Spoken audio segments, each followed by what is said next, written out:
नमस्कार भावांनो, psychological thriller या जॉनरचे मराठीमध्ये तसे पिक्चर क्वचितच बनतात. नुकताच मॅजिक नावाचा एक पिक्चर रिलीज झाला. आता त्याची कथा जर बघायला गेलं तर याच्यामध्ये एक पोलीस इन्स्पेक्टर आहे जो एन्काउंटर स्पेशालिस्ट आहे. एका एन्काउंटरमध्ये त्याच्या हातून एका निरपराध माणसाला, निष्पाप माणसाला मारलं जातं. आता मारले गेल्यानंतर त्याच्या डोक्यामध्ये, आता तो इन्स्पेक्टर जो रोल प्ले केला आहे तो जितेंद्र जोशी सर यांनी केलेला आहे. जबरदस्त ॲक्टिंग.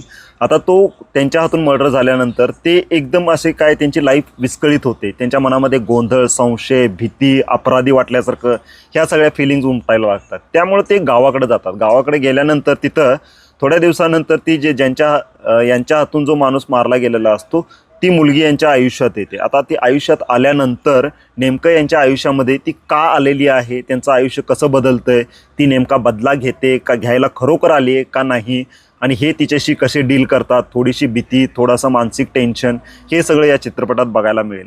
शेवटी कोण यशस्वी होतंय, ती खरोखर असते का नाही, हे सगळं तुम्हाला बघायला मिळेल. ही चित्रपटाची स्टोरी झाली.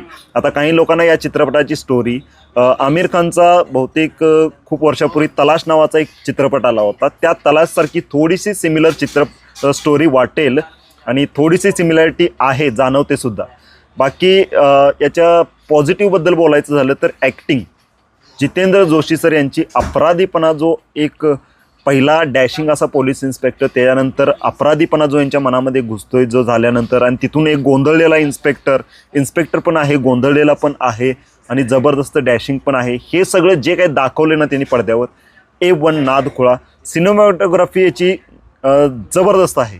याचा प्रत्येक अँगल म्हणा किंवा जे काही पडद्यावर तुम्हाला बघायला मिळतं, ती काळोखी रात्र, जे काही ते हॉररचे सीन, हॉरर म्हणतोय ते थ्रिलिंग ग्रिपिंगवाले सगळे सीन मस्त वाटतात तुम्हाला.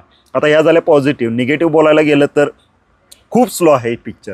आता हा जॉनरच असा असतो की मेन कथेपर्यंत यायला थोडा वेळ लागतो. सुरुवातीपासून मध्यंतरापर्यंत खूप वेळ घेतो पिक्चर. तिथं तुमचे पेशन्सच टेस्ट केले जातात. थोडंसं तुम्ही इम्पेशंट असाल तर ह्या पिक्चरला जाऊ नका, तुम्ही नावं ठेवणार. पण ही कॅटेगरी तुम्हाला आवडत असेल, सायकोलॉजिकल थ्रिलर, तर हा चित्रपट एकदा तुम्ही अवश्य बघू शकता.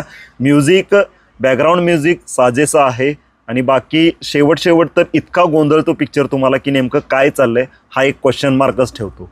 मॅजिक मराठी सायकोलॉजिकल थ्रिलर एकदा बघू शकताय जर ही कॅटेगरी आवडत असेल तर. आणि अशा व्हिडिओसाठी चॅनलला सबस्क्राईब करा, व्हिडिओला लाईक आणि शेअर जरूर करा.